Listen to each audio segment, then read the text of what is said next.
Welcome to the Lounge Lizards podcast, presented by Fabrica 5. It's so good to have you here. It's a leisure and lifestyle podcast founded on our love of premium cigars, as well as whiskey, travel, food, work, and whatever else we feel like getting into.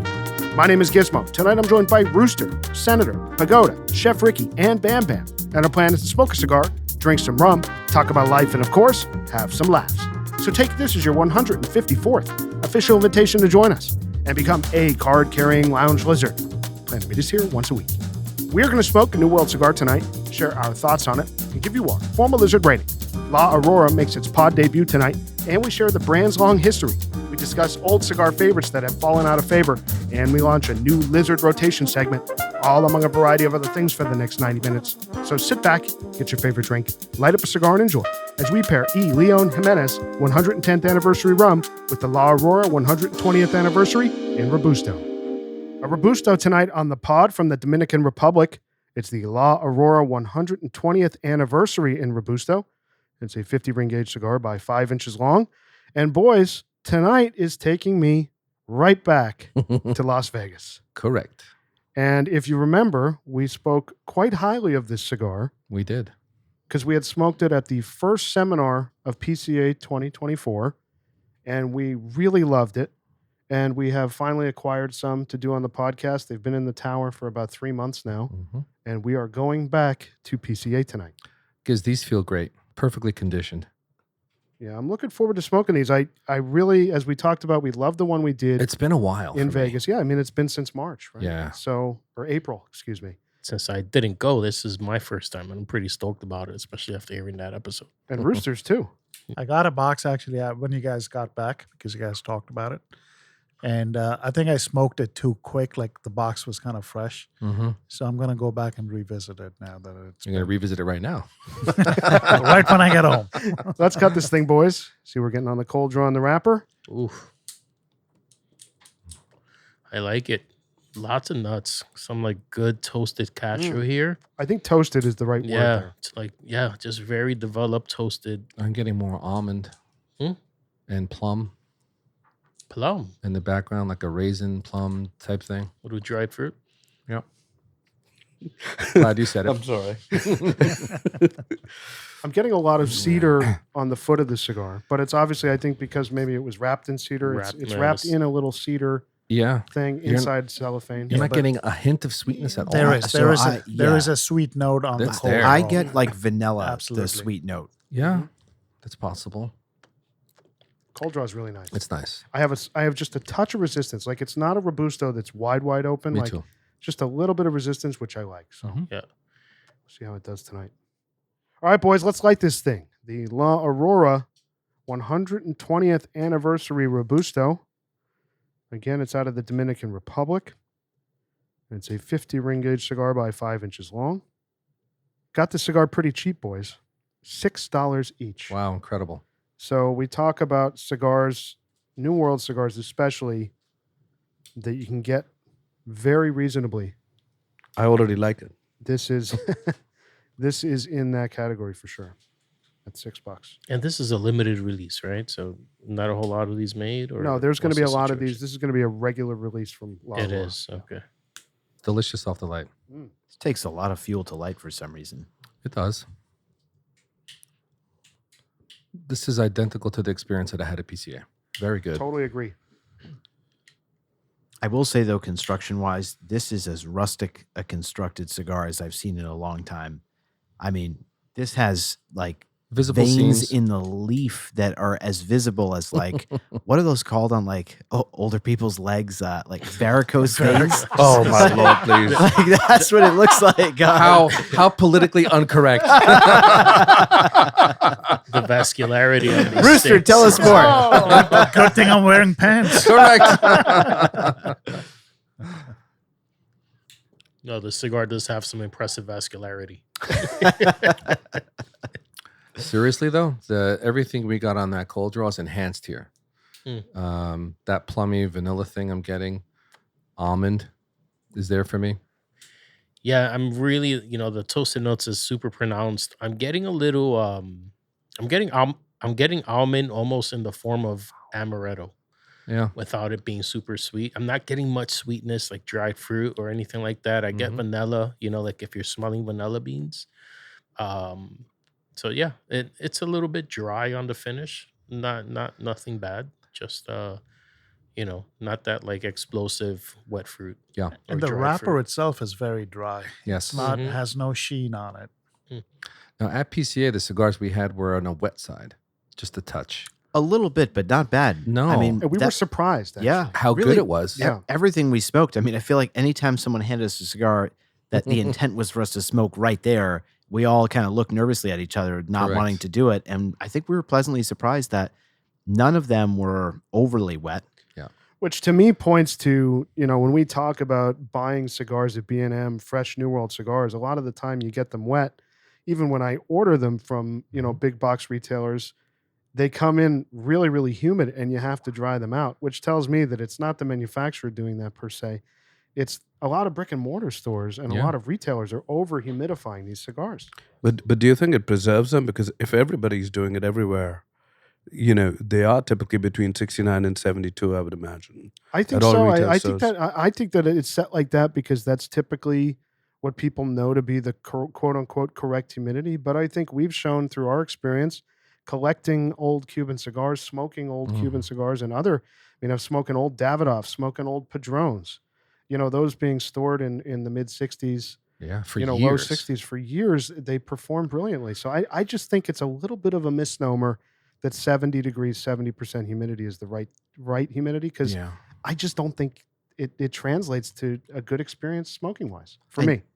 As soon as you walk into a retailer, I mean, I feel like there's so many times you walk in a retailer's humidor and it almost feels like you're entering a steam room where like the humidity is so excessive in there. Absolutely. You look at cigars that are wrapped in any form of cellophane and there's like condensation inside, which should not be the case. Yeah, when you see like the when you see cigars are moisture sweating. in the cellophane, it's a problem. That's a pass. That's a problem. problem. Yeah. Where then you go to like some other shops, like I remember it just popping into the like Davidoff store in Midtown, like their humidor, like, it's very pleasant to be in there. Like there's nothing that's overly humidified. Like they probably keep it at maybe 65 where a lot of retailers will do 70, 72. It's just way too high. I have a theory. I think in general, most retailers aren't, I won't say most, but a lot probably aren't avid cigar smokers. They don't dive in. They don't do the research. And they may bump up that humidity due to fear factor. They've got $1 million worth of inventory. The last thing they want to see is to get it dried out, lose the essential oils, all that. Yeah. Also, the kind Possibly. of equipment that they have. It's a nice store. It's going to have nice, You need to do your research. Yeah. Yeah, when you walk in and you see a Vicks like vapor like humidifier, and that's what they're Like you used when you were a kid, when you were sick. Gives you a good note. For the record, we've seen this at a retailer Yes, near we us. have. Yes, we have. Not our home clubhouse, but another retailer in the area. Yeah, it was It's like when you go to JNR, like on 17, they have this. It's literally like a It's like a sauna. a sauna. Yeah, Yes. it's a steam room. It's awful. With it, yeah, it's hilarious. And it drives me crazy because you're walking around looking at really expensive cigars. The wide range of cigars. Of course, we have a $6 cigar in our hand, up to the highest priced Davidoffs and Fuentes and Opus and Padron. And thinking about someone plopping down hard money, buying hard-earned money, buying one of those cigars, walking into the lounge right next door to smoke it, and smoking a cigar that's given them tar blast and just over humidification. I mean, it's unfortunate that they're sold like that, but it's a pretty common thing worldwide. So what are you guys thinking about the cigar on the light here? Pretty good, man. I think you definitely get a cedar note. You get some kind of a sweetness. I think Chef Ricky said like a vanilla.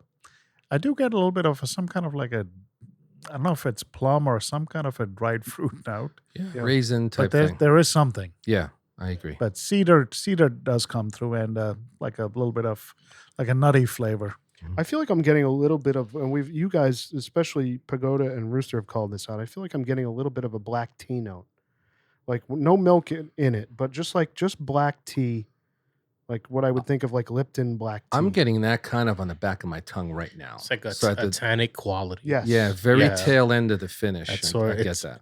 It's one of the reasons why I never understood. Everyone always tells you, "Oh, have some tea." when you have a sore throat or you're a dry throat. For me, tea just dries my throat out. Well, they're further. probably talking about tea with honey. Sure, but Yeah. I just find tea to You know, have we- a drying Just effect. careful. Rooster's a big tea guy. Oh Yeah, we have tea with ginger What? and cardamom. Do you drink all your tea as chai? Tea is chai. It's chai. Oh, I It's the thought it same was thing. tea with milk. Chai being is just a word in Hindi Hindi. for tea. so it doesn't need milk. So when I walk into a Starbucks and somebody's ordering, I'll have a chai tea. I'm like, oh, you want tea? Like the titty. They all want titty. You want titty? All right, I don't know whether that's It's like, kosher or not. I love coffee. Yeah. So on the cigar, I do get that chai tea note. No, I'm The kidding. chai So note, Yeah. chai would be like, it's not black tea. It would have a little bit of milk in Milk. it. Yeah. Okay. So that's what I thought. Yeah. Okay. Thanks for dragging me around there for a little bit. Yeah. So I'm getting that tannic effect in my throat. That's a little drying. If I do want anything more in this cigar right now, it's more dried fruit. I do want more. Something more of a baking yeah, spice would be nice. Yeah, this isn't a cigar that this is a new flavor profile for me on this pod with you guys. I wouldn't say that this But is. there's something a that we- richness to this. There's a little savory, a tiny bit of sweetness. It's a good experience right now. Yeah, it's like giving you a little bit of everything, but not Mhm. picking a lane just yet. I mean, I like it. It kind of reminds me of it's like a French Bordeaux in the sense that like it's much drier. Oh, that's a than very Mhm. good comparison. New World like American wine. I like Yeah. that. I do and- too. I think there's something unique about that because we're so used to with New World tobacco, especially like really getting these punchy, intense flavors, a lot of cocoa and nuttiness and fresh fruit, dried fruit. Like they're really rich, obvious flavors. And I think here they're like more subtle, still rich in their own way, but like complex notes where we're talking about like black tea and vanilla and smoked cashews, and those are just not as common. I feel like New World tobacco notes, and I really like that. I think it's something very unique. Yeah, it's definitely delivering the And notes. it's performing beautifully right now. It is. I think, Yeah. like we talked about, I think drying it out a little bit. Oh, sure. My burn is fantastic. The output on the smoke is great. Yep. That a little bit of resistance in the draw is working really, really well. I'm very happy with it so far. For Can $6, I mean, come on. Can you talk a little bit about the tobacco that's in it? Yeah, so it's a pretty wild construction here. There's a lot of tobacco, a lot of different kind of tobacco from the Dominican Republic. So like I said, this is a Dominican Puro. It's from the new farm in Cibao Valley. The wrapper is Dominican Habano 92. The binder is Olor binder, and the filler is a blend of 3 different tobaccos: Piloto Cubano, Olor, and Corojo. So those are the 5 different tobaccos in the cigar, but they are all Dominican. Interesting. I'm curious because I feel like I am tasting some age on this tobacco. Are you guys tasting any mustiness? Like I feel like I'm getting a little bit of like it doesn't taste like fresh tobacco to me, quote unquote. Not saying that it isn't, No, that's true. but Fair it enough, yeah. feels like it has a few years on it. I agree. Yeah. This Like- doesn't taste fresh at all. No. Honestly, the freshness is when I'm getting deep minerality or bitterness. I don't get any of that here.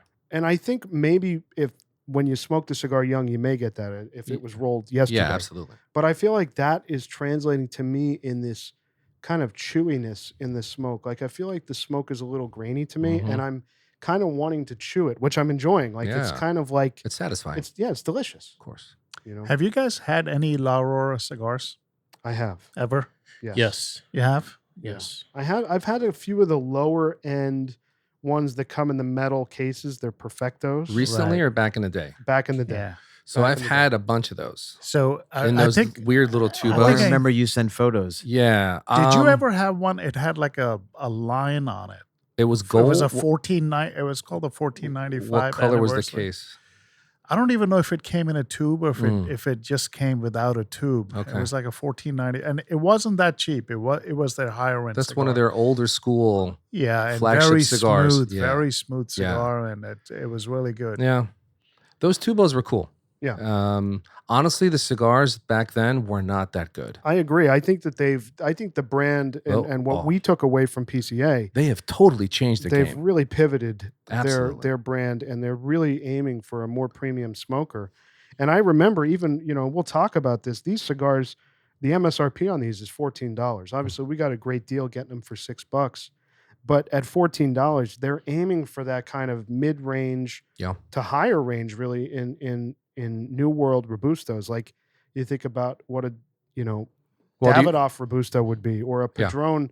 You're kind of in that range. Do you remember the incredibly beautiful presentation that they had at PCA? It was awesome. It was spectacular. So they're investing a ton in their branding, their imagery, and I think they're trying to get their cigars to follow suit. It's working. It's working here. Have you had the 107th? That red? The red one, yes. That's a good cigar. That's a very good cigar. Different than this, but good. I think this one, based on my experience as a PCA, edged out the red one. We'll do that at some point on the pod. This is tastier. Yeah. This is just a tasty smoke. Mm-hmm. You ever had shelled sunflower seeds that weren't salted? That's what this reminds me of. Just I love it. I'm getting shelled sunflower seeds. I'm getting grassy notes. I'm reading the description and it says, Pagoda, have you ever tasted the shrimp shell? Shrimp shells are delicious. When I shell a shrimp, it kind of reminds me of I'm joking. Actually, it's used to make a fish stock.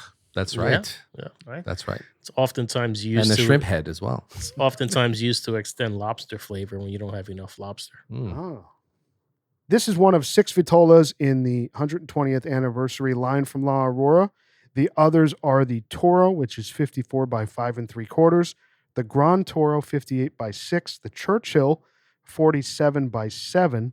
Those range in price from this one being in the lower end from 14 MSRP up to 16. Then they have a limited edition Perfecto, which is 58 by 6, so 58 at its thickest, all the way down, I would assume, somewhere in the 40s. The price on that cigar is $40 each. Holy cow. Comes in a box of 10. The rest come in boxes of 20. And there's also apparently, and I haven't seen any pictures of it, I've heard about it, that there's a limited edition Lancero that was designed for Europe, which was 40 by 6. So I don't have my hands on those. I haven't seen any of those, but apparently that's out there as well. I'd be afraid of the Churchill, the Toro. I probably wouldn't go anywhere near those, but that Lancero sounds extremely interesting. 47 by 7. Yeah. The 47 by 7 is the Churchill. The Lancero is 40 by 6. I would not touch that with a 10-foot pole. Why? I don't know. 47 is... I feel like... I love a Churchill. This Vitola is perfect with this blend. If it gets any bigger, to me, I think it may not be enjoyable. But the Lancero, that could be great. And the Perfecto, maybe. We're not doing Lanceros anymore. They're banned. So, boys, I want to go to a Lizard email because it ties into the discussion we were just having about humidity. And this comes from a Lizard who asked to be anonymous. He says, "Hey, Giz and the Lizards, great pod as always. I have a question for you guys. I just purchased some cigars from an unnamed big box retailer. The cigars showed up to my house covered in mold. I contacted the retailer, and they replied that it was plume, and it could be wiped off and not to worry about it, and then sent a description of what plume was, being this development of cigars over time with humidity, etc. What would the Lizards do in this situation?" I'm going to let the consummate procurement master answer that question. I mean, I would say give me a refund. I'm sorry. Absolutely. Either you're going to send me cigars without plume, which if they arrive with plume, my confidence in them is going to be low. And I would say I want a refund. It's mold, period. Totally agree. And any good retailer is going to, say like, I'm happy to, replace them with another box. Or if they don't, ideally want to give a refund, sweeten it in some way. Like, I'm happy to replace that box and I'd love to send you something additional, apologies for the inconvenience. That would go a long way. I would be very happy then to obviously still take something from them.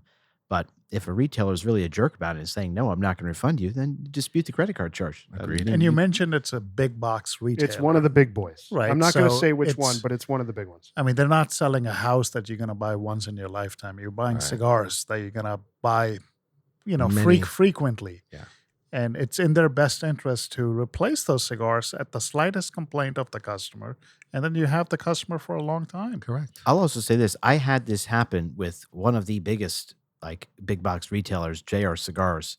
To their credit, I got the same spiel. Oh no, that's a sign of a aged box we send you. Healthy You should cigar. be happy. Wouldn't it be great to just be in the same room when that happened? I'd love to hear that phone call. And I want to see the facial expression. And of course, I was like, no, it's not. I'm not happy to receive this box. So either replace it with something or just give me my money back. And they actually replaced it. What they sent me back did not have plume. And I think they sent me something additional for the inconvenience. And that was the right way to handle it. So I'll be honest, even in the room here, I hate hearing the word plume Me because too. plume does not exist. It is 100% mold. There was a study done, I think Rob Isla was the one that did it on FOH many years ago. And I think he put up a reward, Dr. Rob. like a bounty, Mhm. that if someone could prove that plume was not mold scientifically, that there was some sort of monetary or cigar reward, it still stands open. And they, had some scientists on there that put it under a microscope, and plume is mold 100% of the time. There is no difference. Now, the reality is if you end up at home in your personal humidor and you find a situation, let's say you go on vacation or you have a weather issue and the power goes out, you go back to your tower, you find some mold on your cigars. If it's not on the foot of the cigars are salvageable. Correct. You can wipe them off, isolate them, dry them out, and then when they're ready to go, put them back in your humidor. Mhm. If you have mold on the foot of the cigar, unfortunately, no matter what it is, if it's a $6 cigar or if it's a $106 cigar, it needs to go in the trash. Yeah, agreed. You don't want to be smoking that. So what bums me out is that there's still retailers out there who That's are right. perpetuating this lie. There is such a misunderstanding. It's a lie. It's unbelievable. It's and like Rooster said, you're talking about, we're all in customer facing businesses, some of us more than others, right? Where, if someone is complaining about the product or service they've received from you, what are you going to do? I'm Fix thinking it. I'll renovate a building and there's mold in it. Just tell them it's plume. It's an air freshener. It's natural. You're lucky you have it. Yeah. Well, it's No great. extra It's a charge. plus. It goes back to the earlier conversation of how every retailer has their High humidity. high humidity in their humidors, and they do it out of fear of losing the stock and things drying out. But then there's the opposite of that, where they've convinced most people and themselves that what they're selling is a better cigar because it has this slight film of mold on it. But yeah, that's what happens when you're at 70. There's a Bottle King near me where I live, very close to where we're recording right here. And when you walk up to their humidor, there's a piece of tape with a description, like a cutout from a magazine, saying this is plume. Here's what plume is. If you see plume, it's not a big deal. And it's like, they have that taped on the thing, which is just like the sign of we are lazy. It's and we are cringeworthy not to see going to that. take care of our cigars. That's for you. awful. The cigars over here have not been sold for a really long time. Yep. Yeah, Yep. and we don't Yeah. monitor the humidity of the cigars that we're selling, Wow. which is totally crazy. So yeah, I agree with Senator. I would tell the retailer to take it back. If they push back, for me, if that happened to me and they push back and they're arguing about it, I would just move my business elsewhere. Mhm. That's what I would do. Agreed. So that's the advice. There is no such thing as plume. Plume is mold 100% of the time. If you have it, you're fine, unless it's on the foot of the cigar. Then you have a bigger problem. But So plume it right back. plume it right back. Great public service announcement there. I must say the smoke output is fantastic. Oops. I just ashed all over myself by accident. Where's the cigar bib when we need it? I left mine at home. Do you have the WWF thing on the middle of it? I'm finding this cigar to be delicious. I was about to say how good it is. It's just so delightful. Very, very tasty. It's turning for me now. It's getting a little bit sweeter. Oh, Now yeah. it's reminding me of a Caribbean candy that's not coming to mind, but I'll look it up, Bam Bam, just so you could. Oh, please. Indian tea, Caribbean candy. Ricky's- Damn, you're going global. Going Ricky's searching. He's going deep, man. deep in the repertoire tonight. I am really, really surprised. We know that this is a $14 MSRP cigar, but getting this cigar that we have in our hand for $6 and the performance so far into this first third, it's really kind of surprising. It's funny. When we came back from the show, we were hyping it up at the club. A lot of guys went out and bought it, and a lot of there was a good mix of guys that weren't enjoying it. I think it just goes back to what we said earlier. You've got to let your cigars sit for a couple of weeks before you smoke them. And I think judging cigars right off the truck That's pulling a cigar out of it's the box unfair. when UPS drops it off and yeah. smoking one right off the truck. Like, to me, that is, you could do that. I Like don't have Rooster a problem does. Sometimes you just can't help it. No, I don't have a problem with someone doing that, but I think judging the cigar on that Yeah. experience, I don't think is fair. Yeah. I agree, but I will say the reality is there are some cigars that perform okay at a higher humidity level and others that just absolutely suck at a higher humidity level. They're not even smokable. So I think, it's hard sometimes, like a perfect example, like Padrones. I've been in situations where I've walked in a retailer and I had to buy a cigar there, and that Padrone is definitely wet and over humidified. And I smoke it and I'm like, it's still actually very enjoyable. Yeah. Would it benefit from coming down? Sure. But am I unhappy with the experience? No. Other cigars, like the one we're smoking, having this too wet, you will lose the flavor. Mm-hmm. You can't say that this is as robust as any Robusto. I'm sorry, as any Padron. And I think that's why. Yeah. What are you guys thinking? Like, it's like, for me, I do think, for me, the flavor profile is not very, like, it's like for somebody who likes smoking stronger, bolder, more flavorful cigars, I could see that if somebody handed this to me in a very busy day, although I remember at the PCA I did kind of enjoy it, so I don't know that it could be something. You're answering your own question. Yeah, I know, but Contradicting it. in contradicting it. But you know what it is. No, but you know what it is that like I would say, yeah, it's a good cigar. That would be my first reaction. It wouldn't be more like, oh, this is fantastic. I think we take the time over here to really sit down, analyze, and think about it. Was that before the beers or after? Yeah. No, that was the first cigar in the morning. I think. Oh, so after the beers. No, we had just a little bit of rum. No, it was early in the day. He hadn't found the beer cart yet because the That's right. show wasn't open. That's true. He found that beer cart about 2 hours later. So every open seat Pagoda saw, he said, "Oh, I've got 2 more people sitting here. More rum for them." Pagoda was doubting him. Yeah, the rum was delicious. This cigar did take me by, I think all of us by surprise at that show. Absolutely. It was surprising. I think maybe you guys didn't know what to expect. Absolutely. Yeah, because we've never really reached out for a La Aurora. Per Right. se, Yeah, I can't remember ever smoking La Aurora. This was my first introduction to the brand, and I was very pleasantly surprised. And I say that because, La Aurora, I think certainly in the past, was never known as like a higher end premium brand that, you wanted to treat yourself for an occasion. You'd go reach for La Aurora in a retailer. So it was never something I was that curious about trying. Like if I'm going to try random things, it's usually something that, might be a treat and out of my normal rotation that I just pursue regularly. So I was very pleasantly surprised. The note that we got a lot of there that I didn't get here on the light, but now about an inch of the way in, now is starting to become prominent, is some baking spice and cinnamon. Do you remember when we had this at PCA? It was like a cinnamon bomb. Yeah. Like right on the light. This time around, I'm not getting that until I'm at least an inch of the way through the It's cigar. got to be his tower. 100%. My tower pulled the cinnamon out. The kitty litter pulled the cinnamon out. Correct. It pulled the cinnamon out and it put it on the H-Up we had last week. Correct. Remember, you guys were talking about the Oh, yeah. the wrapper tasted like it had been covered in cinnamon. That was good. All right, so Ben, just if you guys ever get out to DR or Puerto Rico, I think Mexico has their version of it. It's a powder. It's a toasted corn powder that they add sugar, sometimes cinnamon to, and they sell them in little paper cones. And it's called gofio. That's what this is, especially now that it's turning after that inch, like Senator's saying. It's a powder that you ingest? Yeah, it's a powder. Yeah, and you can't take too much of it. It's not cocaine, right? No. It's not. It's not. I mean, Your mind is always in the gutter. Kind of. Jeez. No, it comes in a small paper cone. It's a few cents, and it's toasted corn, and it's ground into a fine powder. They add sugar and flavorings to it, sometimes vanilla or cinnamon. That's what this is reminding me of, especially now after that inch. And what's the powder used for? You just have it. It's a candy. Oh, it's a candy. Yeah, all it's right. given out at birthday parties or whatnot. So, boys, since this is the debut of La Aurora Cigars on the pod tonight, let's talk a little bit about their history. The brand was established in 1903 by Eduardo León Jimenes. So remember that name, in Santiago de los Caballeros in Dominican Republic.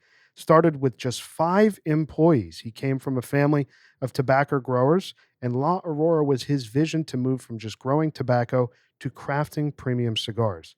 This is one of the most well-known facts in the cigar industry, of course.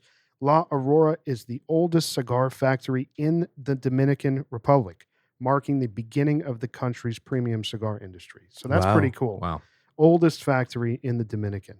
In the 1960s, the company diversified, entering other industries, but remained very committed to cigar production. The 1903 series from La Aurora, which is kind of, I guess, their mainstay line, was created in tribute to the company's founding year. They're known for such popular lines as the 1495 series, which Rooster was referencing before, the Preferidos, and the Cameroon Wrapper cigars. They export to over 60 countries worldwide.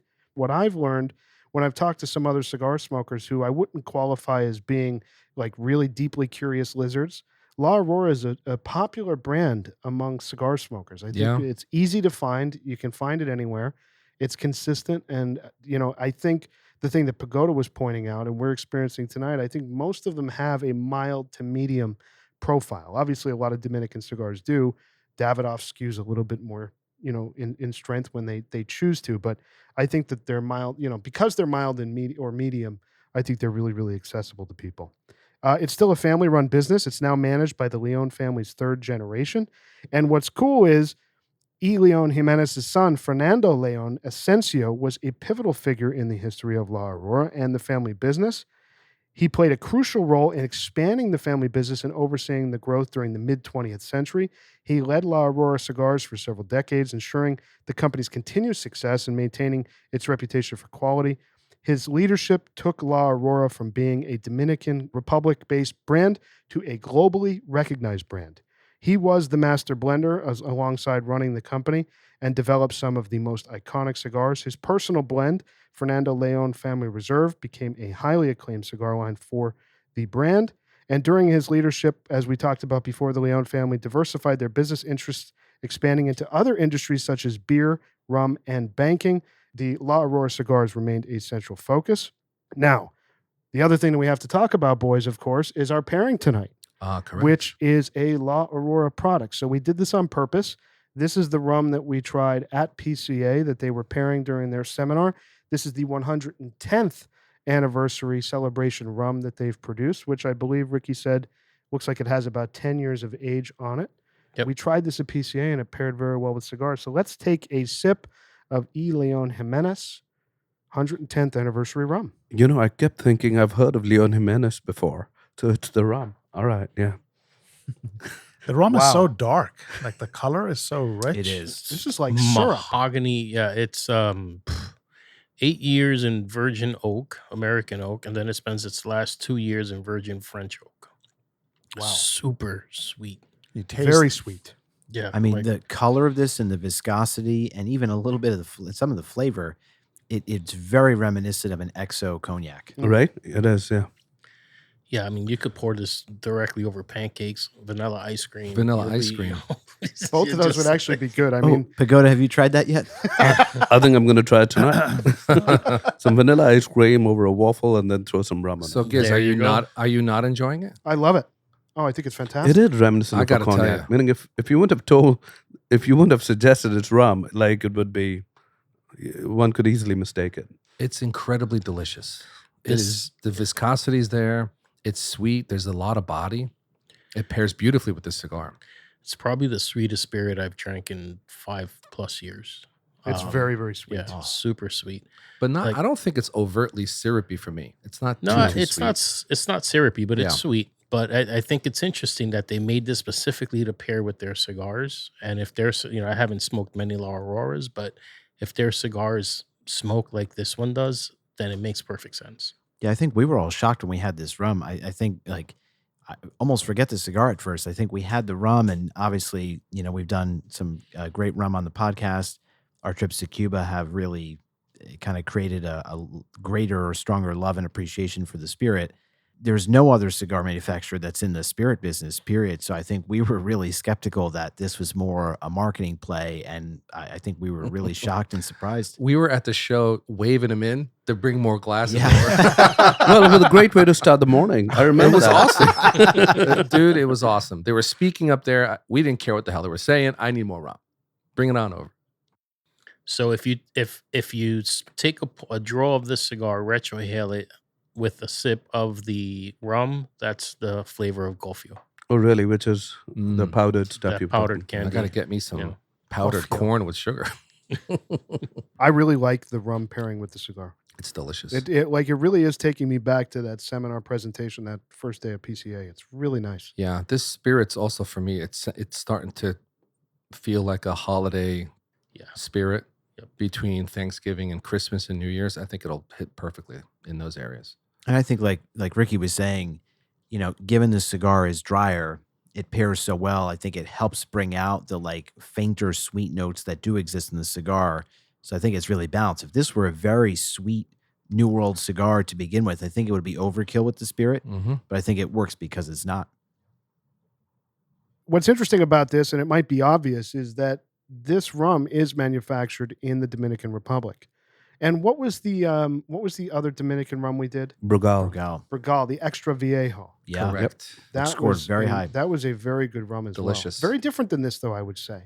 This one Agreed. is done in partnership with Ron Barcelo, and this really does follow their sort of flavor profile, if you will. I feel Brugal is a little bit hotter, a little bit. It's lighter in color. Yeah, it's a light. touch. Yeah. So it's all of that, and Barcelo is a little bit in the sweeter spectrum. So what Ricky was saying before as well, as it was aged in oak barrels, those barrels are often barrels that once aged La Aurora cigars. So the rum does have a direct family tie to the cigars that they're manufacturing. That's amazing. I had no idea. It's funny. It would be interesting if they did it the other way around too. They took the rum barrels and put some of the cigars in that. Or aged the tobacco. Yeah, aged the tobacco in it, like the Cubans, right? Did a little pechuga, but with tobacco leaves. Oh man. I mean, aging tobacco in spirit barrels is great. I mean, we love the Davidoff Late Hour. That was aged in Scotch barrels. That's right. I sent on our group chat the other day.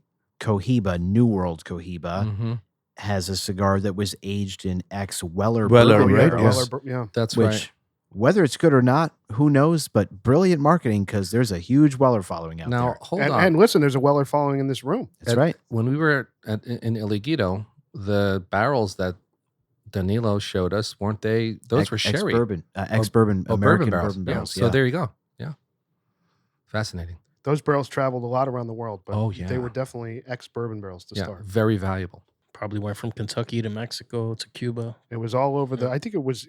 They might have been in port, like Unbelievable. Scotland. They were bounced all over. I think the barrels at El Aguito that aged Cuban tobacco or ferment Cuban tobacco there for that last part of the process. I think they're 30 years old. I think we said on that episode. Any keen listener would know this better than we do right now from listening to that episode. But we did talk to Danilo about that. That's right. They're very, very old barrels that they have. This rum has absolutely no bite. Oh no. It is super. It actually doesn't need any ice. Yeah. No, if you put ice in this, it'll be like It's a revelation, folks. Simple syrup. Yeah. So, boys, we're at the end of the first third here on the La Aurora 120th anniversary in Robusto. What's everybody thinking? I mean, it's a bargain at the price that you paid for this. It's fantastic. It's getting better and better. By the way, you know how much of a bargain it is? Because I was at a lounge in New York City and I ended up buying a cigar from there. And that, by the way, I bought an exclusivo, which was, I think, priced at $14.90 or something. But by the time I ended up paying for it, I paid $22 for that exclusivo because there was $7 just in New York taxes. Wow. This is lesser than the taxes.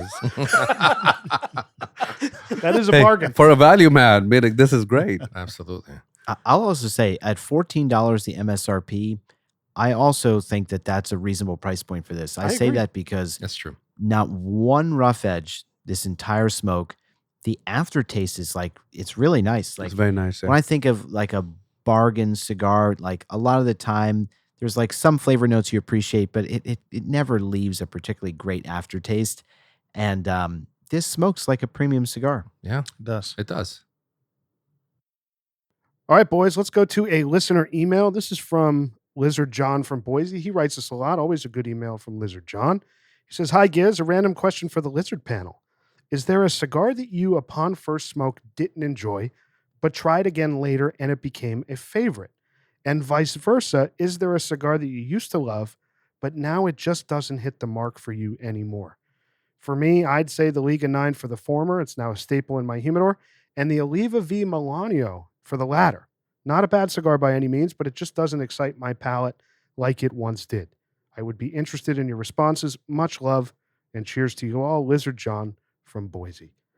That's a great question. Oh, because, yeah. I think all of us, and I think maybe as a product of the podcast and how many new cigars we try each year. I mean, we're trying at least 50, 52 cigars a year, most of which we've not had before in both Cuban and New World, non-Cuban. I think your palate kind of changes a bit Yeah. or a lot.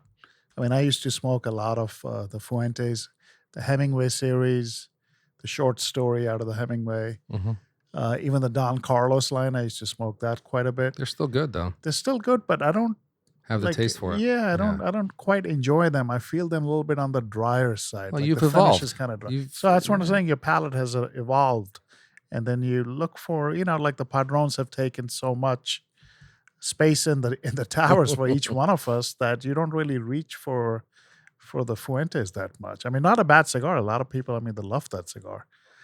Same thing with the Opuses. I think when the Opus X series, when they first came out, it was a totally different cigar. And now the new ones that come out, I think what we should do is revisit the Nightmare Before Christmas and see how that's smoking now. I'll be out that day with COVID. we might have to have that special guest What was to it? Oh, the recommend Las You never know. Calaveras. The Las Calaveras. You never know. Yeah, that was a rough cigar. So, as I was thinking about what Lizard John asked here, I would say the one cigar that has fallen out of my rotation, seriously has fallen out, is probably the Davidoff Late Hour in Churchill. I used to smoke a lot of those cigars. That's not because you don't like it. It's not because I don't like it, but it's just fallen out of favor with my palate. Like to me, that's a fall cigar for some reason. By the fire pit, I when agree. it's cooler out, you want that, those flavor notes kind of hit you like It's that's a when you seasonal. want it. Seems like a seasonal Seasonal, cigar. yeah. Yeah. Yeah, but it's not a summer smoke. I agree with that. But to Gizmo's point, I mean, we were tearing through those during the summer. Summer too, yeah. I mean, that's a great example because I think I'm in the same boat with that. I mean, when we were at our former lounge for the bingo card, we would have to use our monthly allotment, and I would buy those all the time and just I smoke would them buy a through the box of them. summer. Same. Every day I'd light one, just as much as I'd light a Padron. And now, to Gizmo's point, I probably smoke maybe 3 or 4 a year. that's exactly where I'm at. And what's funny is I had one about 2 or 3 months ago, and it didn't taste the same. and it didn't ring my bell. Really? It did Yeah. not ring my bell. And what's funny is, talking about tasting the same, it's from the batch that I've had forever. It's Oh, not really? it's not a new cigar. Like it's not like it's on a bad run. I don't want to Yeah. make it seem like that for me.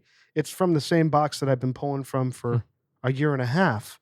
And I pulled one and it just did not do it for me. No, but do you think that, like, having aged it for that long, it's probably made it a lot more milder? The flavor profile hasn't really. No, I think Constant- for me it tasted as I remembered. Yeah. It just didn't ring the bell, Fair enough, same yeah. way that it used to for me. And I think that's just as a product of my palate changing a little bit or adapting to my newer preferences, that cigar just has fallen out. And what I'm interested in is we do have the next Davidoff we have coming up is going to be the Late Hour in Robusto, which I haven't smoked in quite some time. We're going to do that later this year. I'm curious how that's going to perform on the pod. We're going to do that during the cold weather months here in the, Northeast United States, but we'll see how it does. Yeah, no, because I felt the same. I think mine might have been a new box, which I'd got, I think, earlier this year. But even Lizard Shy did not enjoy it as much. I did not enjoy it as much. And that's why I think when we had the Maduro, it was such a pleasant experience because it kind of really gave me the same feeling I had when I had Late Hour a few years ago. And but you're right. Yeah, that Late Hour was just not as compelling as it was before. Now that we're discussing it, I think I'm going to try it again this week. Are there any other cigars that you guys have that that are not ringing your bell the way they once did? The gears are turning. I'm trying to recollect. The ALR, Yeah. EP Korea, Encore. I think No. I used to have a lot of that. Yes, that's true. You did. I can't say it's something I smoked a lot, but early on, one of the cigars that really shocked me, maybe 6, 7 years ago, it was Andalusian Bull. I'm sorry, guys. Yeah, LFT. Was Listen, we were hoping for great things when We we were. smoked Yeah. that cigar. But was that part of but- your regular rotation?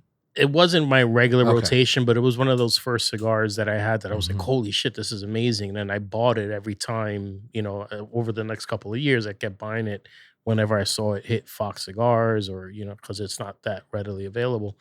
And everything was different about it. The color on the wrapper was different. It wasn't as delicious or as deep in flavor as I remembered it. It was, and it just kind of left me like, oh, it doesn't feel like the same cigar anymore.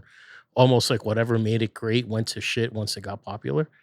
And then a cigar that is now part of my regular rotation that when I bought my first box, and I'm probably now 7 boxes in, was the Sonata. When I first got the Sonata The after aging you room. guys reviewed it, Oh, yeah, that's- I was like, I don't get it. But, I was Humidity. That's a humidity. That's where I was going to. Sandra. 100%. Exactly. That 100%. cigar wet does not smoke as Yeah. good as it does a little bit more dry. And that's exactly what it was. I was so excited to get my hands on it that I maybe smoked it the day or two after I have received it. And it took a while. And then I kind of just left it alone because I wasn't having great experiences with it. And I went back to that first box a few months later, and it was a holy shit experience. And I was like, oh, okay. All right. It just needed to sit. So now every box Yeah. that I buy, I just kind of let sit for a few weeks before I even touch it. A cigar that I loved a lot, but I just haven't gone to is the Don Carlos Shark. That's a good one, Ben. I have 2 boxes, a little bit more, and I used to love it. All right, calm down. 2, not 1, boxes. 2. You've known that. That's known information. I think we need to get over to the house and finally do an Yeah, inventory. we should check that inventory that- document yeah. he signed again. I And will. we have to all do right. that by year end. So just Yeah. for the Get that sake of spreadsheet going. comedic material, I'll update the list. Okay, I'll do that. But that's something I haven't craved. I haven't wanted to go for it. And honestly, the Liga 9, I'm not really. I got a few of those. I'm not looking to smoke those for ever. Maybe. Few boxes. No, I have 3 sticks of those left. You know The what's Liga really 9. interesting is Liga 9. He says he's gone into He's the it. other way. Yeah, he's gone fallen And into it. back we've in love gone with out of it I've gone because out of it, yeah. the new Liga 9s just don't taste the same. You go back, I think we discussed this in one of these pods earlier. I think for the Liga 9s, which I loved, Oh, yeah. just doesn't taste the same. It's, and I don't know, maybe it's just, going back to, I think, Rob Ayala saying that there could be good runs and bad runs. I'll definitely give it a try later, but it's just not. Recently, it's been a poor experience. In addition to runs, there's no Saka there anymore. That's true too. Yeah. And Nick Malello. Correct. Yeah. And Nick either. Yeah. Nick is gone too. So for me, it's that Don Carlos Shark. See, now what's interesting about Yeah. you saying the Don Carlos Shark from Fuente, for Mhm. me, is I almost wonder if my brain is like programmed to only think about that on special occasions because Maybe I just don't see them come up. they as don't far ever as come up. replacing them at any price, Mhm. right? Like putting price aside, I haven't seen any sort of quantity. I'm talking a 5-pack, a 3-pack, half a box. I haven't seen any of them Mm. in probably 2 years. And when they do, the prices have skyrocketed. It is. yeah, they're It's ridiculous. totally different than what we were Yeah. I paying. mean, we were years paying ago. 28, maybe It's not- 25. For me, not so much scarcity or cost. It's just that flavor profile. We're just into so many different cigars that are really performing beautifully. I don't think of it. Yeah, but it's really interesting. You talk about the taste buds and the palate having evolved. Like mine has evolved so much because I've gone from really bold, strong cigars towards even Cubans and like middle. Like in terms of flavor profile, not very bold, right? Like a medium flavor profile as well. Like Xenos. Like Xenos. Yeah, I mean, I haven't evolved as much as Abuelo out here, but but I think I'm in the process. Yeah, but to the listener, I think what's really interesting, and I think even Steve Saka said it right, that the flavor profiles keep. You go towards the whole robust profile, and then you come back a bit when you can't go any further. And I think it's just a matter of evolution. And the more cigars you're trying, you find different flavors at different times, and you pursue them. Yeah. All right, boys, we're going to table that for a second because I want to talk about Cuban cigars because I have two that I want to throw at you with that. And I'm sure you guys have some that come to mind. But first, we're at the halfway point now on the Aurora 120th anniversary in Robusto. What's everybody thinking? I think all the notes for me carry through, but there's a really nice settling earthiness to this now that I'm really enjoying. And a little bit of like a deep espresso, tight, slightly bitter, which I happen to love. I'm getting a bit of that now. I think mine is definitely skewed more savory now than it was at the start. Savory and earthy. And it's really working for me, especially paired with this rum. Like I'm very happy with the pairing right now. Isn't it crazy how it turned savory after this hyper sweet rum that we're drinking? And Bam, just to piggyback on what you're saying, because what I'm thinking is I don't know that there's been a tobacco that I've smoked here on the pod with you guys or ever that I feel like I could taste what else is being grown in the soil alongside this tobacco, right? I'm getting banana, I'm getting coffee. These are things that Dominican Republic, they're very well known for having, and it's getting super earthy, very savory, and I'm getting just if you the banana leaf, kind of not ripe banana, but like a fresh sort of undeveloped banana, if you will, green banana. Green banana. Yeah, exactly. And it's very intriguing for me. Yeah. Just, so oftentimes we could call out baking spice and we could call out so many other things. And these are things that aren't growing in that soil. But here, I feel like we're really good at tostones. I was going to say the same. If you're going to call out green bananas, you got to whip up some tostones for this group. some tostones and salami induveca and every other You're talking about Dominican fried treat. salami. Yep. Solamindo venga. I like it. So, boys, let's go back to the discussion of cigars that have fallen out of favor and other cigars that have come back into favor after some time. And let's talk about Cuban cigars now, because I have a couple that I'm thinking about. Does anybody else have any Back Cubans? into favor? Both. I have one on both sides. I've got one definitely back into favor. I mean, the Kanye comes to mind where, I think my experience with this has been with certain Cuban cigars, not realizing just how much age they need. I've had a bad experience with them younger, and the Kanye was one. I mean, I had bought some Kanyes because Puba loves the Kanye. And, You don't say. Yeah. Has he mentioned that on the podcast Nah. before? Yeah. He's got He doesn't H. remember Upman now, tattooed yeah. on his back. And I bought some of these, and they I really didn't love them. And I tucked them away in the back of my humidor for years and finally revisited it probably earlier this year. And it was a completely different experience. I mean, one of the best 54 ring gauge cigars I'd had in a long time. So that jumps out to me as just a cigar that needs time. And that's not true of everything Upman makes. That's why, I didn't initially assume it needed, many years. But that cigar, I think, really benefits a lot from age. True. And what about the P2 from last week? So the P2 is tough for me because years ago when I started smoking the P2, I actually really liked the P2. Yeah. And then I feel like there was a bad run for a few years that I just didn't love that cigar. And ironically, this box I had that I did not enjoy, and they used to smoke well young. That was my frustration. That's most of Partagas. Most of Partagas, a D4 young is good. Even an E2 is still good young. And a P2, I used to always say the same about. But I tucked away this box also for a few years that I really fell out of favor with. And I lit that some pod episode we did recently where I finished the cigar and I enjoyed it so much. I just D.H. needed. Upman Royal Robusto. LCDH. That's right. Wow. The first LCDH that really excited me. That's incredible. And I was just craving another Cuban cigar. So I lit up this P2 that I hadn't touched in God knows how long. It was excellent. Yeah. That's another one that time definitely really helps with the flavors. So I'll tell you one that's fallen out of favor for me, and I'm curious how this resonates in the room. I have completely fallen out of love with the Trinidad Fundadores. Oh, that's a great point. We mentioned this a few times in passing, but I had one a few months ago. It was okay. Yeah. It used to blow my doors off. I don't know what it is about I did mention that, but I'd like to revisit it and see what it's like. I've had a That's a good few point. from a varying number of years. I think I have, because we did this box split when we were still recording in Casa Senador at Senator's house years ago. We did a box split of like 16, 17, 18, 19. Yeah. And we split up 4 boxes, and each of us got 4 or 6 or whatever it was.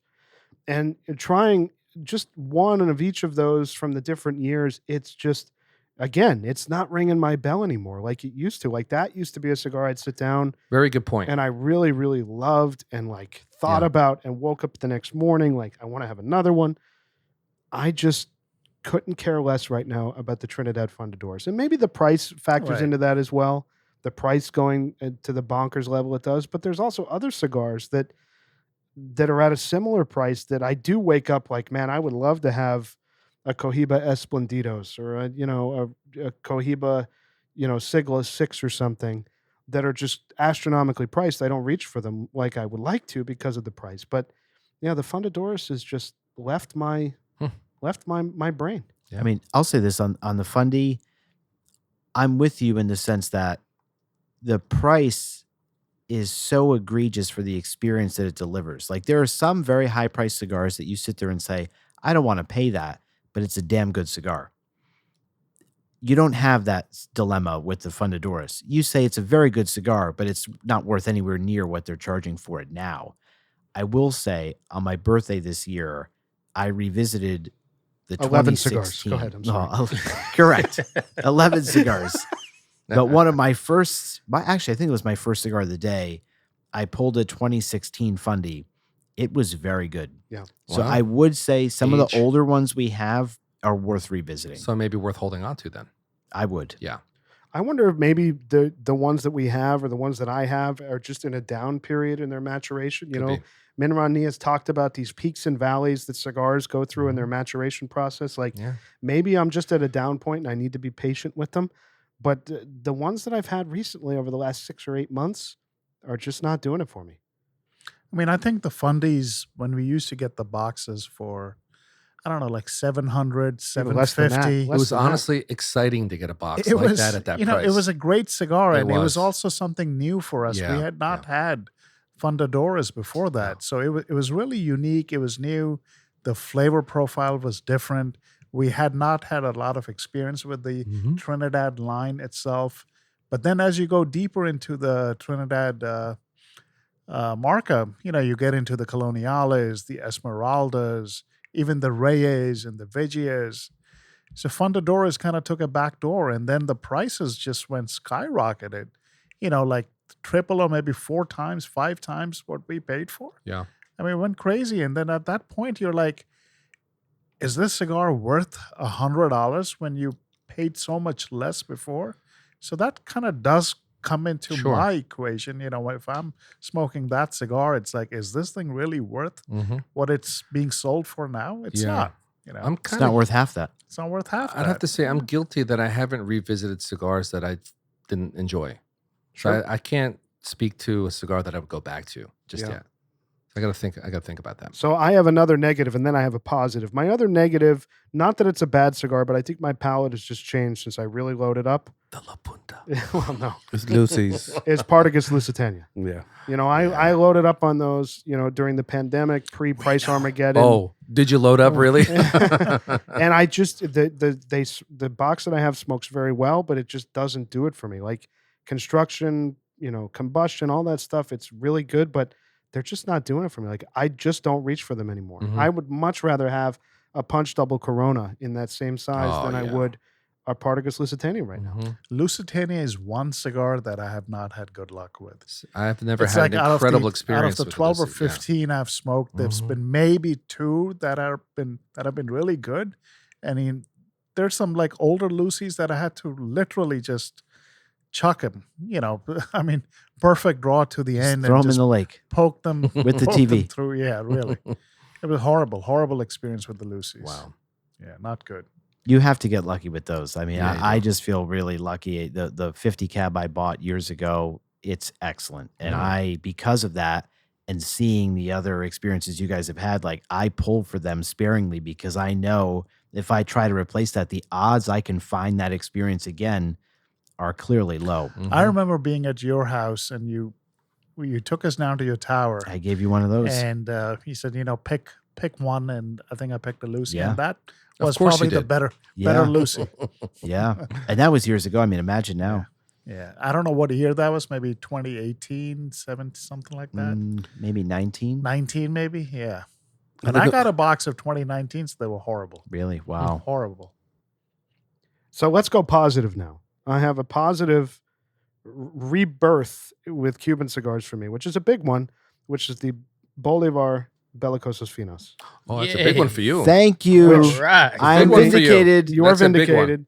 That was a cigar that really the group fell in love with, and I mean fell in love with hard. Yeah.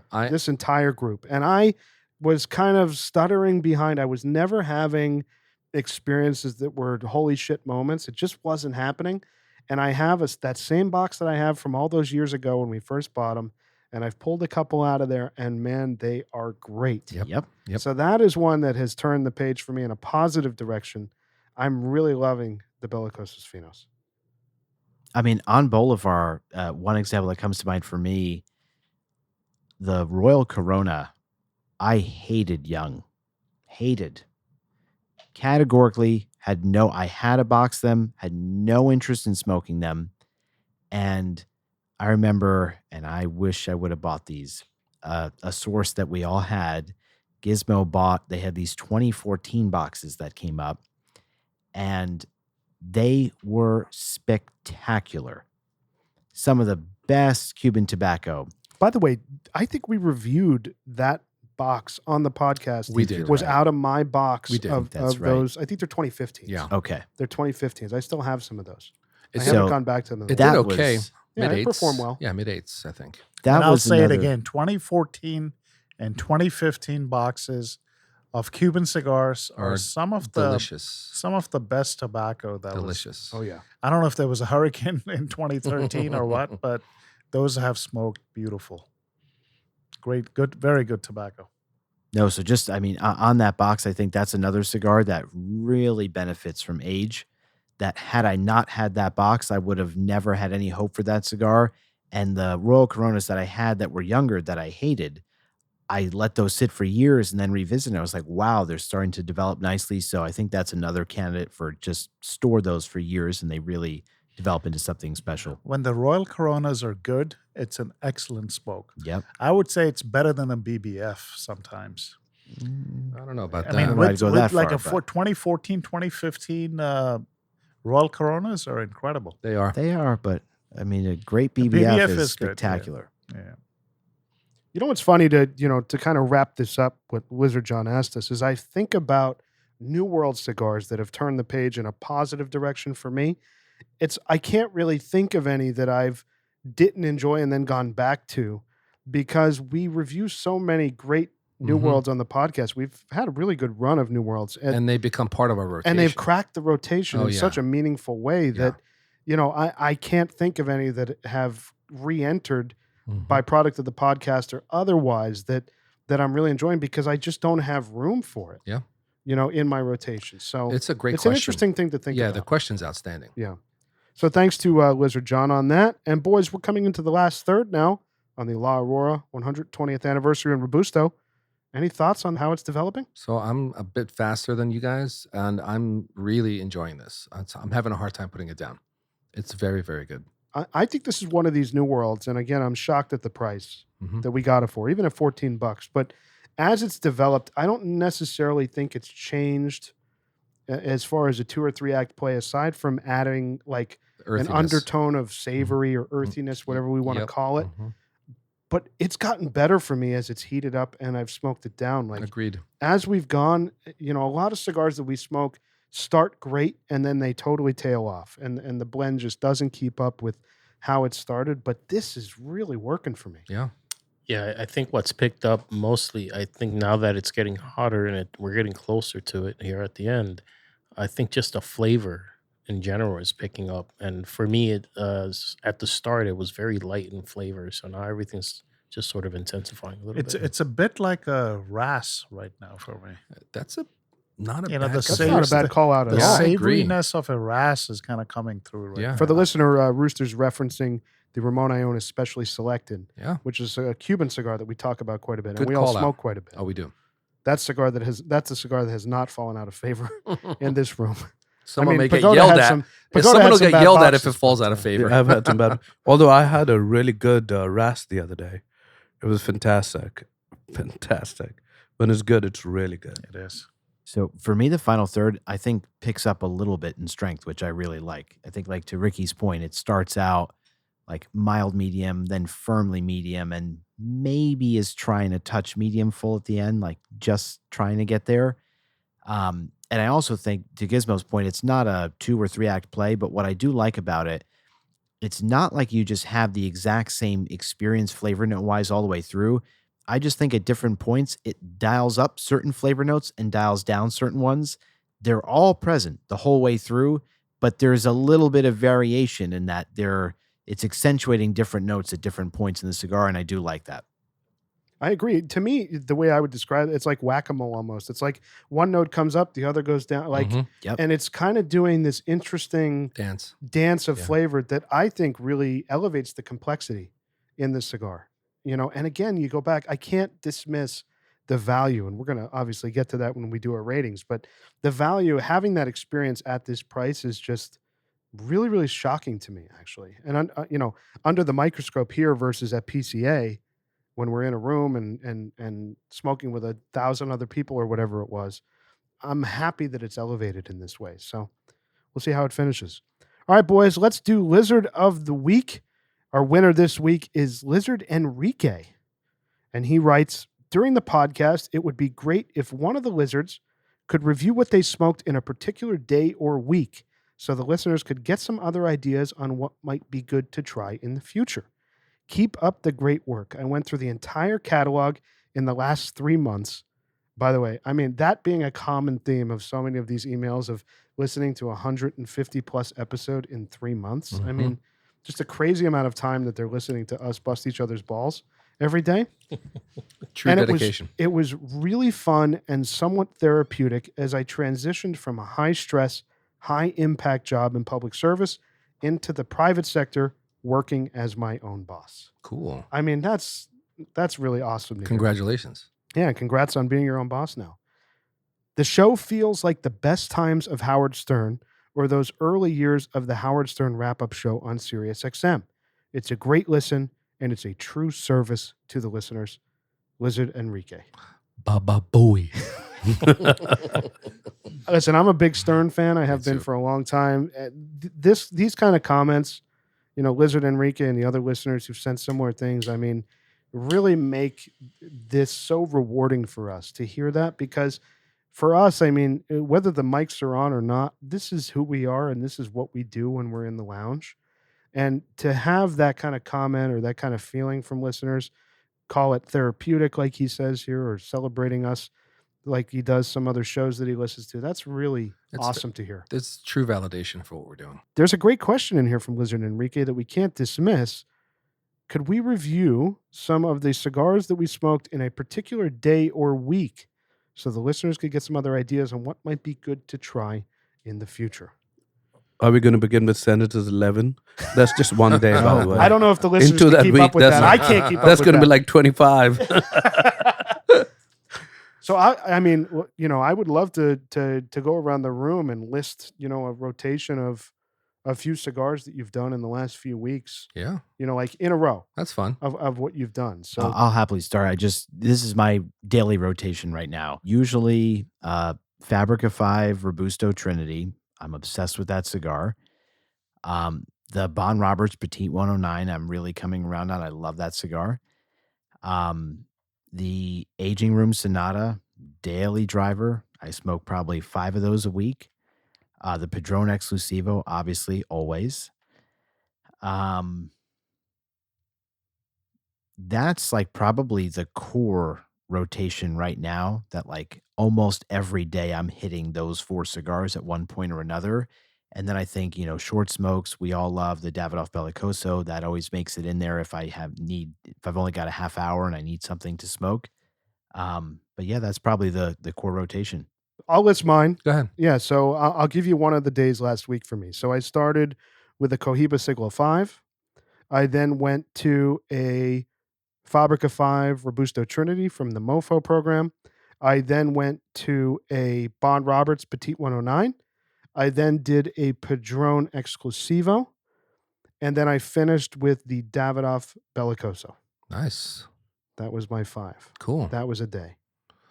The other day, I had a Cohiba Siglo 5, starting with that.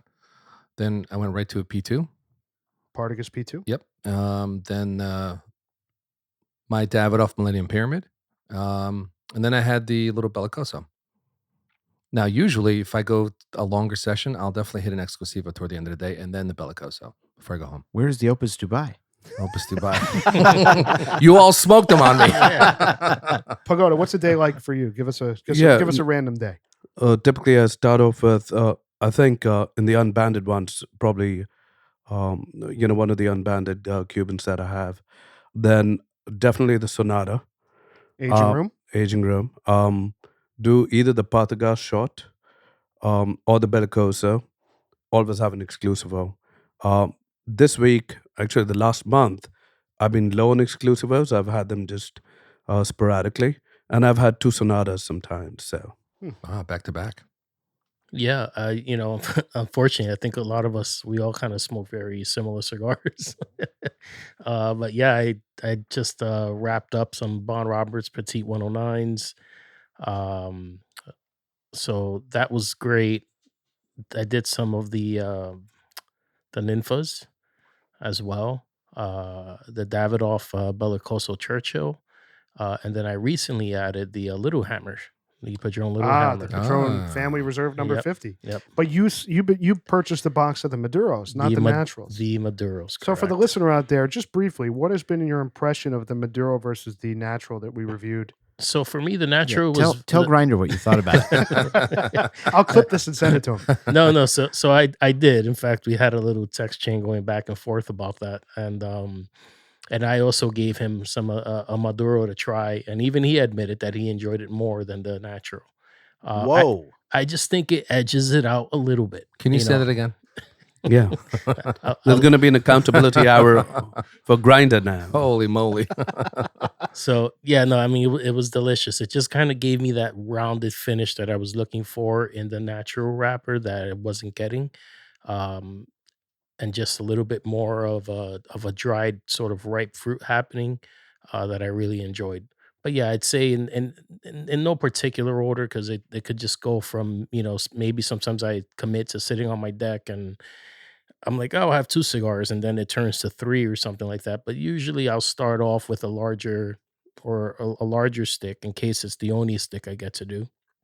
And then I work my way to some of the shorter smokes. So that's where the Bellicoso Churchills work in, or the Little Hammer works in. Oh, by the way, I forgot to say the other 2 cigars that I go on and off every alternate day or something is the Ras and the Maduro. I finished the Davidoff Maduro box, by the way. I need another one. Oh, I believe it. So yeah, meaning He's the reason that the Davidoff Dominicana is sold out, and Yeah, they're they're never going to gone. make again. Oh, yeah. yeah, meaning it's a fantastic cigar.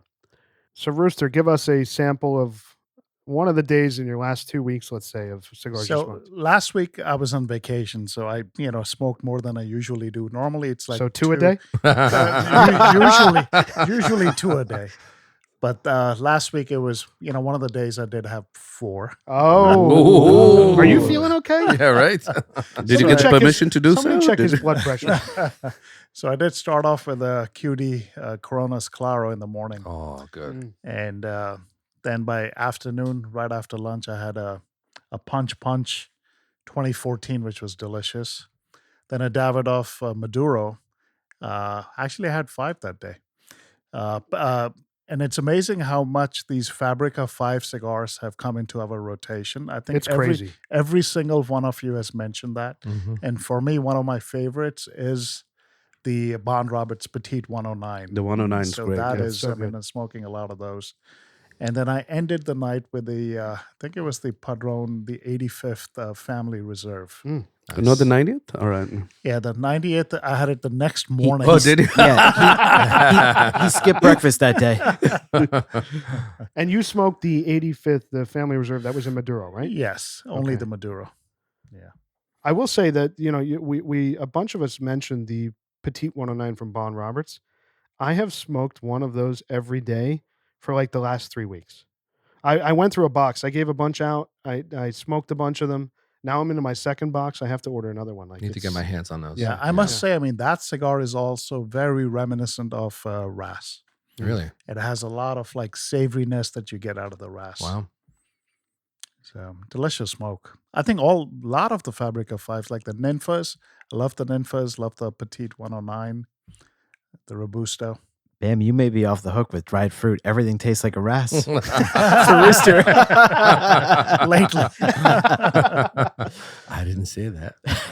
So, I will, again, he's Lizard of the Week, Enrique here. I love this kind of, pop-in segment every few episodes, talk about what everybody's smoking, because you look at the room here and what everybody said.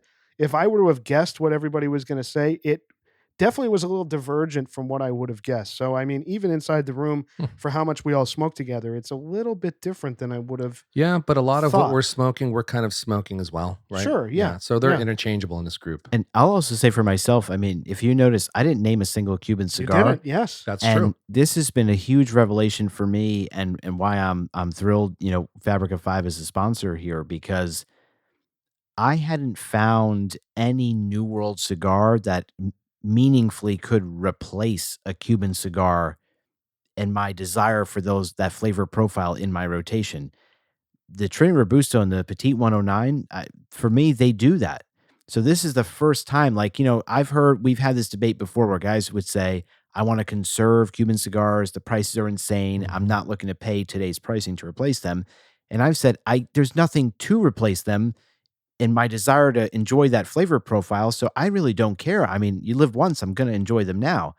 I have found those two cigars, they truly deliver similar notes and a similar experience that now I don't feel like I'm sacrificing something by not lighting up a Cuban cigar every single day. So for me, that's been a huge revelation, and probably the only point in my entire life that I don't have to have a Cuban cigar in a day or in a sitting to satisfy what I'm looking for. I was shocked that you did not mention a D4. That's I true. know. Yeah. You know, so that's my thing. Like I consider the Fabrica 5 lineup or the entire Marca not as a New World. I almost feel like they're Cuban cigars. Yeah, they're Cuban-esque for sure. Cuban-esque for sure. Yeah. Yeah. I mean, that was probably the biggest quote unquote omission from what I would have guessed for your rotation, right? But it's true. I haven't seen you pulling as many D4s or as many E2s or RAS or whatever it is. And that's recent. And it's recent, So before Fabrica 5, or before I had really tried that Trinity Robusto in particular, that like made me fall in love with what they're doing, and then venture into the Petite 109, you'd see me show it. I light a D4 all the time. I needed that flavor profile. And now I found these alternatives that are so satisfying that I still love a D4, but I don't have to have it every day to get that satisfaction I'm looking for from Cuban tobacco. I mean, these Fabrica 5 cigars, I'm not saying that because they sponsor our pod, but they really do satisfy your Cuban. Sure. If your palate wants that Cuban experience, the Fabrica 5 delivers that. Yeah. The Honduran tobacco. Yeah, does it's it. the closest thing to Cuban tobacco. Yeah. and you're talking about, a D4 right now at retail is probably between $24 and $29, depending on That's the right. configuration and where you get it. Mhm. And you're looking at the Trinity with our code. I mean, that's like a sub $10 cigar. That's That insane. Robusto. Insane. I mean, that's nearly a third of the price. Yeah. So yeah, it's good to hear that, Sure. folks, and we're hearing that from the listeners too. And when you intermingle other New Worlds that we reviewed, it gives you a great spectrum of experience. Definitely. Yeah. So yeah, I like this segment. We're going to keep this up. I'm going to keep bringing this up every couple of episodes, talk about, kind of a spot day in one of your last 2 weeks about what we're doing. And we'll keep the listeners informed of what the lizards are smoking on a regular basis. All right, boys, we're coming to the end of our evening here with the León Jimenes 110th Anniversary Rum and the La Aurora 120th Anniversary in Robusto. Any final thoughts here before we move into the ratings tonight? Just so tasty. Great pairing. Yeah. I think they nailed it. I think for both, good to the last drop. And to the last draw. All right, boys, let's do our formal liquor rating now on the León Jimenes 110th Anniversary Rum. Bam Bam, you're up. What's the alcohol content on this? 40%, 80 proof. Okay. Not too hot. No. Yeah, standard. Yeah. And $130, $140 a bottle. So I think this retails for about 120. We got it for 110. That's a great price. You know, this is kind of akin to the spirit that we had not too long ago. And because it's so rich and expensive, I'm going to lean back to a similar rating that I gave that guy. I'm going to go with 9. It's hard to give it a 9 because I happen to love this so much. It was just so delicious and rich. I didn't find it overtly sweet. I think it complemented the cigar beautifully. I'm at a 9. Okay, Pagoda. There was a lot of enthusiasm out of you I during this episode. I was waiting for it. I'm still enthusiastic about this. I'm kind of shocked at your score. I mean, I thought you were going for a 10 plus. Yeah, but I can't drink this. I can't drink this every day. I have a drink in my hand almost every day if I come to the club. I'd rather do other things, but this is a great spirit for special occasions during the holiday. I think it's incredible. So, question: if the price point were lower, would this crack a 10 for you? Probably. That's fair. Probably, because then I'd buy it more often. But honestly, it's so rich. 2 glasses and I'm done. I don't need any more than that. All right, we're gonna hold him to that. Well, I finished my second glass. He's already contradicting himself. That's twice tonight. Correct. All right, Pagoda. So I'm lockstep with Bam over here. I think this is exactly like the other rum. Like, was it a rum the other day or? Cognac. It was a cognac. It was a cognac, yeah. And I think, it gives me the same kind of experience in terms of it being very rich for me to be able to go and take a lot of glasses. And considering the price point, I'm at a 9 as well. So just for the listener out there, I think Bam Bam and Pagoda have both referenced the Remy Martin Tercet Correct. cognac that we've done. That's the rum that you're referencing. Another incredible. I think we did that, 2 weeks ago, a week ago? I don't remember. No, I'll definitely get a bottle of this and I'll have it in my, rotation once in a while, and towards the end of the night, especially as it gets colder. It's fantastic. It is really excellent. All right, Chef Ricky. Yeah, so it's a very good rum, but it is too sweet for me. It's not, it's hard, right? So I need to be able to understand what I'm drinking, and mentally I have to be able to shift, right? Usually I'm super against additives and all of these other things. Now, obviously, it's when it comes to rum or, I don't know what the standard is for those things. Rum is as sweet of a spirit as is made. Yeah, for sure. But this is, for me, so sweet. It's not bad, and I appreciate it. I think the pairing was amazing. But I think to drink on its own, it is extremely rich. I do think it's worth the price point because it's not something you're going to sit there and sort of kill a bottle in a sitting, or and you can if it's your jam, but it's not mine. So with that, I'm gonna give it an 8. I'll give it a strong 8. I think it's worth getting. I don't think 8 is a bad score. And I wish I was sitting further from Senator. I'm not upset. So for me, it's a 9. I really love this rum. I loved it the first time we had it.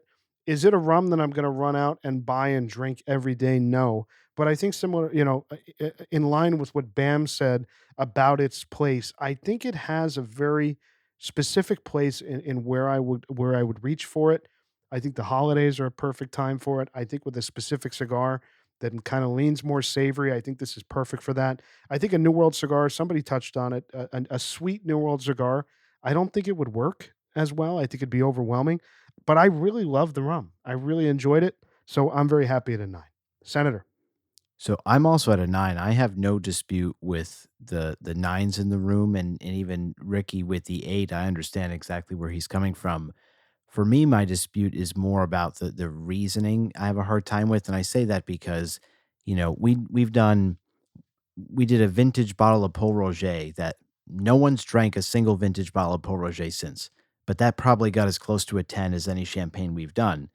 So for me, it's not a factor of like, well, can I pound this? Can I drink this all the time daily if I'm going to give it a 10? Like, either it is a really premium, superior spirit that even if it's so rich, I'm just going to enjoy it in smaller quantities. If it deserves a 10, I'm going to give it the 10.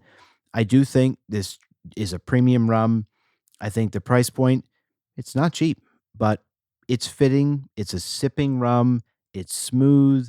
It's got great, rich flavor to it. For me, why it's a 9, I'm with Ricky here. I like a drier rum for my normal consumption. And so if this were drier, this could get a 10 from me. The only reason it's not is just I do agree that it's a sweet rum, and that's a lot of Dominican rum. So I'm not surprised to see that. But that's the only reason it doesn't check every single box, but it gets pretty close with a 9. And I would recommend this. I mean, anybody who loves rum, if you love Dominican rum, it's impossible that you wouldn't enjoy this. And I think to everybody's point, how it paired with this cigar was fantastic. The other thing I do want to say is that, for like you mentioned the Pol Roger, there's an excitement. You have that, we all become really vibrant. It brings something to everybody. And it's like,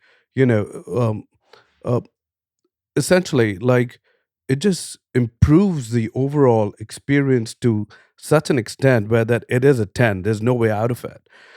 With this was excellent, but it didn't give me that little extra, like, we're looking for the point of You the didn't get differentiation. bam bam level enthusiasm. Yeah, I didn't get the bam bam But level of I enthusiasm. agree with you, Pagoda. Yeah, I yeah. didn't knock the score because Yeah. I'm not going to run out and buy it. Yeah. I didn't knock the score because it's a higher end priced rum versus what we normally drink. Mm-hmm. I've just had better rum. Yeah. And plain and simple, I've had better rum. And I think generally this rum versus some of the others that we drink isn't going to universally pair as well with cigars as some of the others Yeah. that I've given 10s. So, not in dispute of what you're saying, but I want to, my 9 has nothing to do with me running out and Yeah. buying in Mhm. quantity or drinking it in quantity. It's just, it is what it is. It drank very well. There's a It's time. not the best rum There's I've a had, time but and it's place very for good. this. Exactly. There is a time and place for this. Exactly. That's the right. thing. I think we agree. Yeah. 100%. So, boys, the formal liquor rating tonight on the León Jimenes 110th Anniversary Rum is an 8.8. Very good. Great score. It's time now to move into our formal lizard rating on the La Aurora 120th Anniversary in Robusto. Rooster, you're up. I really enjoyed the cigar. It was the size is perfect in a Robusto. I love a Robusto. The creamy cedar and the nutty notes that I got out of the cigar were very pleasant. They kind of, it was like throughout the cigar. And then later on, like maybe after the halfway point, the cigar actually got a little savory. I really did enjoy that. And at this price point, if you can get this anywhere between $6 and $14, I think it's a home run. It's a definitely buy, and try this cigar. So I'm gonna give this a 9. Okay. Senator.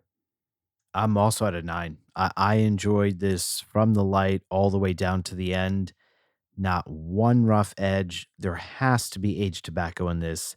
I think the flavor profile had complexity, which at that price point is crazy. I mean, when I think of cigars between $6 and $14 that have as many notes as we pulled out, I mean, things I've never even heard of, like, Ricky's going deep into the well with certain Caribbean candies. Like, that is a premium cigar to even have that conversation. So for me, the flavor profile and the blend was really, really good. The only reason for me it wasn't a 10, a 10 cigar ought to look like a 10 cigar. And I think the construction is very rustic. I mean, like I said, there's a lot of veins in that wrapper that I think would benefit. Even if they charged a little bit more, I'd just be happier to see a more pristine constructed wrapper. And for me, it was funny because I looked in the room. A lot of your cigars burned really, really well. For Mhm. me, I had some flaky ash at times that was annoying to, wipe off. and some unevenness in the burn line that I did have to touch up throughout it. But the flavor was the star of the show, and I'm always going to score most aggressively on flavor. And so for that reason, it's a strong 9. Yeah, I do want to go back and add one more thing if I can. I think the finish is a little on the drier side. In fact, it's very dry. I like that. For me, it was a merit. And I think the rum helped balance that if you had it. Yeah, the rum did. Absolutely. So for me, it's also a 9. I really enjoyed this cigar. I think there's a good chance that it's going to enter a semi-regular rotation for me, if that's once a week or once every other week, a couple cigars a month. Is this the best Dominican cigar I've ever had? No. It got very, very close for me. I was debating between a 9 and a 10, but it did have moments. There were a few draws in there that it was a little bland for me, and then I'd come back to it and it was great again. It had these kind of up and down moments. I think we were talking about the whack-a-mole thing. I think that was like the best description of flavor and performance for me tonight. It did very, very well, but it just wasn't perfect. So I can't give it a 10, but it was a really, really good cigar. So I'm happy at a 9, and I'm going to buy another box of these, see how they perform. It's going to probably last me a little while, but it was a very good cigar. So for me, it's a 9. Ricky. So I'm at an 8 here as well. Your fingers are burning. By They the way. are. He took that down. So I knew this was going to be the reaction. By the way, your fingers are burning. So look, an 8, and I've listened to every single episode. It's a strong recommend. For me, an 8 is a strong recommend. It's Sure a good cigar, Sure. right? A great cigar even. A 9 is a near perfect cigar, and a 10 is a perfect cigar, right? So this wasn't near perfect for me, so it can't be a 9. But it was a good to great cigar for me. I think if it were giving me more of what I wanted in the first half, then it probably would have got that 9, but it really didn't pick up for me in flavor or start delivering the flavor notes that I enjoy. And I think that's what's important here, that, there's price point, there's appearance, but I think, overall, like, we have very similar palates, but there's differences within our palate, within our likes. And this just isn't my favorite cigar, right? Like, I wish there was a little bit more dried fruit. I wish there was a little bit more roundness. I wish the finish wasn't quite as dry. I had a little bit of burn issues in the final third, but it smoked really good prior to that. So yeah, I'm giving it a strong 8. Okay, Pagoda. It's a strong 8 for me. From the very beginning, I think for me, I thought on the milder side, milder to medium. It did, and I do think that as soon as I got the rum, it really enhanced the cigar for me, and I felt that it really needed, something to drink with. Right, it's like one of the cigars, at least for me, that I can't just smoke this without a drink. Yeah, that's a good point. You can have this with seltzer water or something. Yeah, you need, for me, and so for me, I felt that it was a bit dry, short finish. I felt it was a lot of the flavor profile was right in the front of my palate. It was really good in terms of the construction. Yeah, it may be veiny, but overall, the smoke output was great.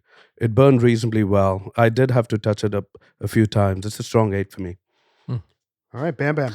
This is a very, very strong 9 for me. Very strong 9. It started off beautifully sweet with a little vanilla and plum for me. And as it got deeper into that second third, the earthiness came through. And which I happen to love from time to time. And this cigar, I think it did great. And I took it down to where you are, Chef, about 3/4 of an inch to a 1/2 an inch down to the end. I got a deep molasses, and that is a very acquired taste, right? It's a little sweet, it's a little sour. That came through really strong, and that was for me the mark of a sophisticated cigar, where it takes you kind of on that journey. For a $6 to $14 cigar, it's unheard of. Very strong 9 for me. All right, boys, that puts the formal Lizard rating tonight on the Aurora 120th anniversary in Robusto at an 8.7. That's a nice score. It's a great score. It's a very nice score. Yeah. And I think it was an excellent pairing tonight, boys. Agreed.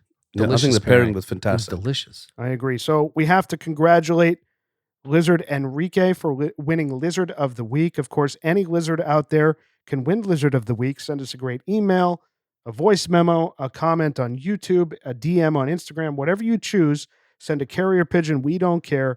Send us a comment, send us a question, send us an email, whatever it is, and you can win Lizard of the Week. So Enrique is going to win a little package from our humidor. Of course, we'd like to thank all of our listeners for writing in. We really appreciate it. Let's go through our ratings tonight. Both of these were debuts on our program, so we don't have any comparison ratings, but the León Jimenes 110th Anniversary Rum scored an 8.8, and the La Aurora 120th Anniversary in Robusto scored an 8.7. A great pairing tonight, boys. We have to thank our sponsor, Fabrica 5. We really appreciate them. Thanks to all our listeners, of course, and we'll see everybody next week. Hope you enjoyed this episode. Thanks for joining us.